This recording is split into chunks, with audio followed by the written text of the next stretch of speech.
Continuamos, amigos, en Compromiso Cardinal con la presencia del intendente de San José, José Luis Falero.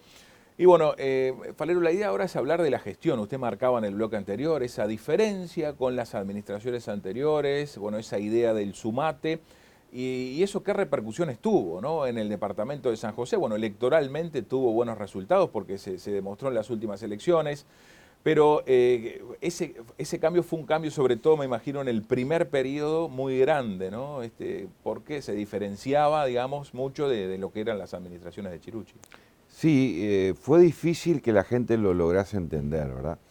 Pero creo que fue muy saludable y muy democrático, porque además de eso, el sumate no es solamente la posibilidad que da aquel dirigente local de poder comparecer en una instancia electoral.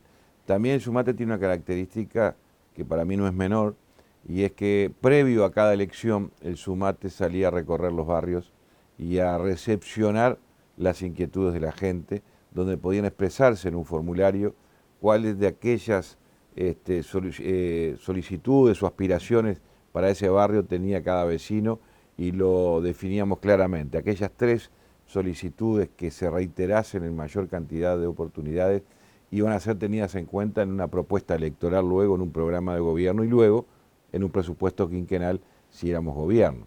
O sea que el sumate no es solamente lo electoral y la definición de las figuras políticas. El sumate va mucho más allá.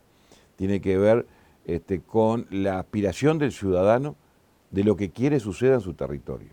Eso yo entiendo que es la descentralización real. Yo, como integrante de una localidad muy chica, no quiero que el intendente de turno venga a hacerme lo que él quiere, sino que quiero yo ser protagonista de lo que sucederá en mi territorio.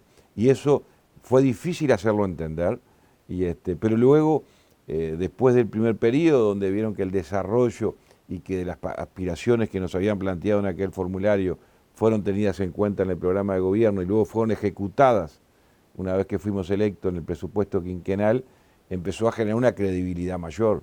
Y eso fue lo que nos permitió de que quizás en este último año inclusive nos compareciéramos con una candidatura única, porque se había transformado el Sumate en una agrupación muy fuerte, difícilmente que se pueda lograr revertir, ¿verdad?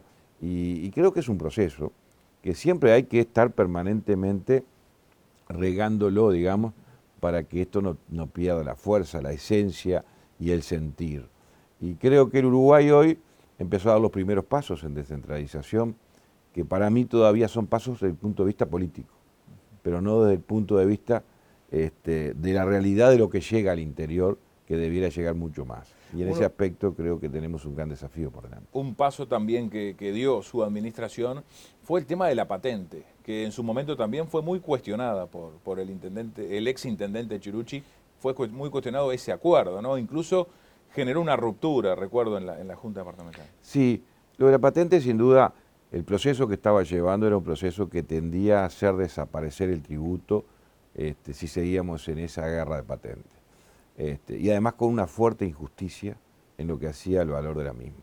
Porque si seguíamos el proceso que veníamos, se daba que cada año siguiente era una incertidumbre a ver qué intendente bajaba la patente del 0 kilómetro.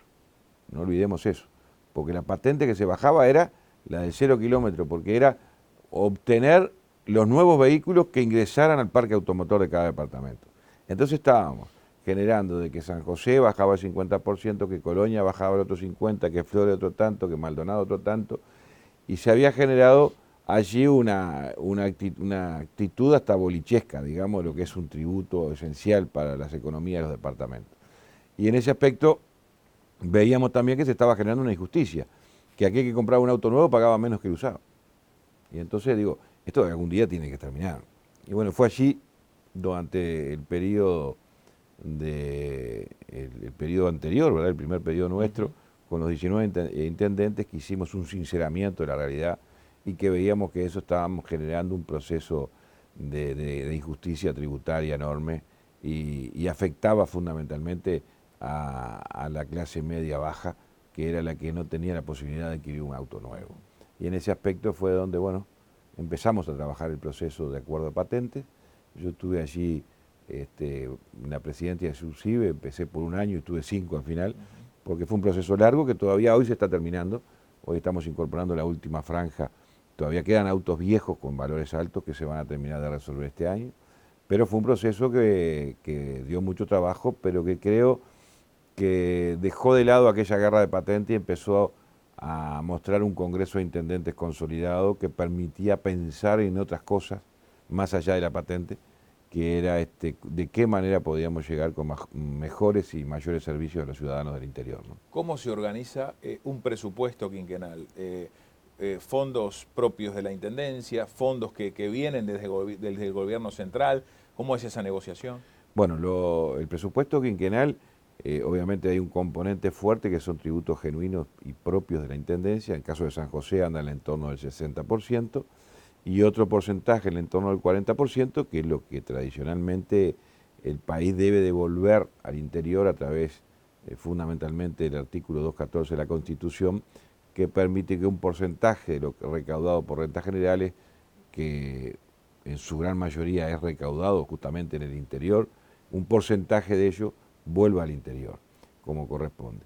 Es una lucha que ha sido muy dura en cada instancia de negociación, porque entendemos que el interior recibe apenas el 3,33% de lo que recauda y es mucho más lo que aportamos. Esa es una disputa conceptual que hemos tenido con todos los gobiernos, no es un tema del gobierno actual. Salvo en el segundo gobierno de Sanguinetti, creo que se logró el 3,8%, después estamos en el 3,33%. Hemos incorporado, sí, algunos programas nuevos que tienen que ver con algún programa de caminería que fue como consecuencia de aquel impuesto que se quiso aplicar, que era el ISIR, que luego fue inconstitucional, fue definido como inconstitucional y se transformó en impuesto al patrimonio.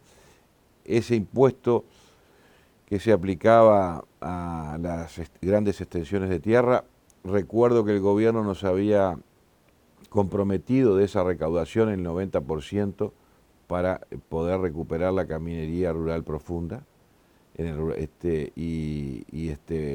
que era un poco una realidad que estábamos sufriendo, porque la producción se había multiplicado por 4 y la caminería teníamos que mantenerla a las intendencias con los mismos recursos. Entonces luchamos mucho porque la recaudación en renta general aumentaba y de eso no percibíamos nada nosotros. Y allí fue donde se concretó. No pudimos aumentar ese 3,33, pero sí el gobierno aplica un nuevo impuesto en aquel momento, que luego fue el impuesto al patrimonio. Con la diferencia que desde el ISIR al patrimonio, los únicos que nos vimos afectados fuimos las intendencias, porque de aquel 90% que iba a ser volcado casi en su totalidad a las intendencias y el otro 10% a la UTEC, pasó que el 10% se mantuvo en la UTEC, el 45% de las intendencias ya no bajaron a la mitad y el otro 45% fue destinado al Ministerio de Transporte y Obras Públicas.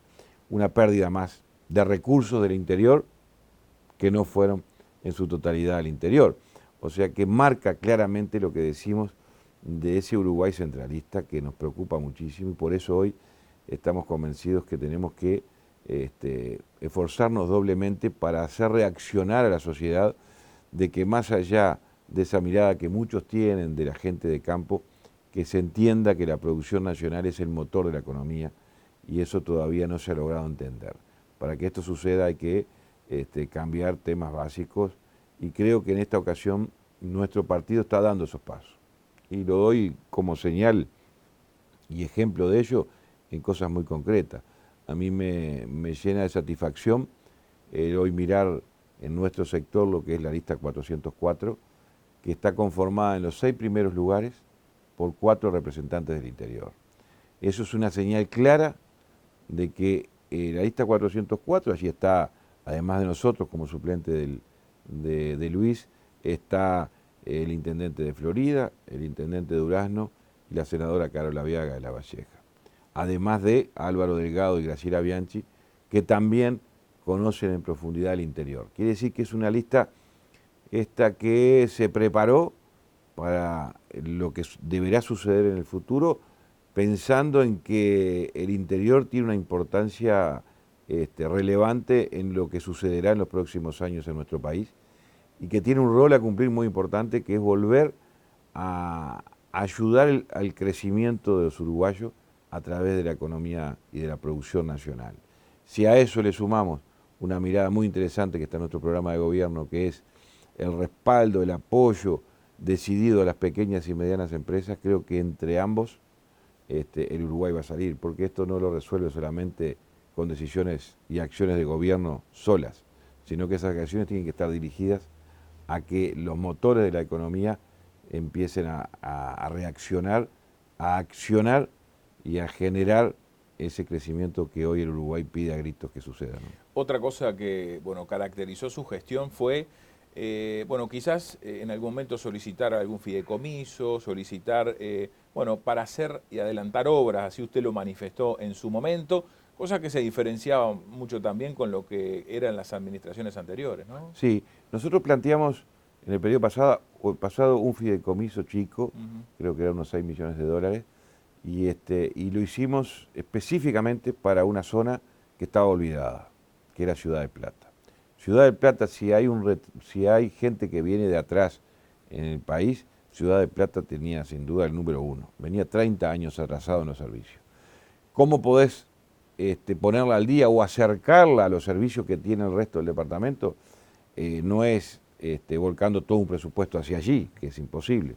Tenés que buscar fuentes de financiamiento que permitan avanzar y recuperar ese retroceso sin comprometer las arcas del gobierno departamental, y fue lo que hicimos. Un fideicomiso muy chico que generamos una inyección en Ciudad de Plata, que generamos una serie de obras y ya estamos todavía trabajando en ella, que nos ha permitido empezar a recuperar. Ahí hay todavía mucho para hacer, pero venimos ahora, por ejemplo, en el presupuesto quinquenal teníamos previsto colocar 450 luminarias y vamos a terminar colocando 1.400.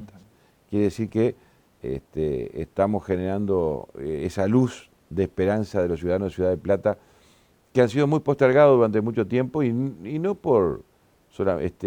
muchas veces se decía que la postergación era del gobierno departamental y no era así. Realmente lo que se ha notado es que el gobierno del Frente Amplio, que tiene un fuerte caudal electoral ahí, en estos 15 años no ha tenido una actitud de acción decidida hacia un lugar que lo necesitaba. Por el contrario, quienes sí la hemos tenido ha sido el gobierno departamental, y eso nos motiva y nos hace pensar de que esa recuperación del lugar va a tener también una repercusión electoral favorable como consecuencia del cumplimiento en forma mayor a lo previsto que hemos hecho desde el gobierno departamental. Falero, le propongo una pausa. Luego de la misma, bueno, continuamos, amigos, hablando con el actual intendente de San José. Hablaremos más de temas políticos. Hemos hecho una apuesta al día de su vida, de su gestión en el gobierno departamental. Ahora, bueno, vamos a meternos en esta campaña electoral desde San José y todo el país. Ya volvemos.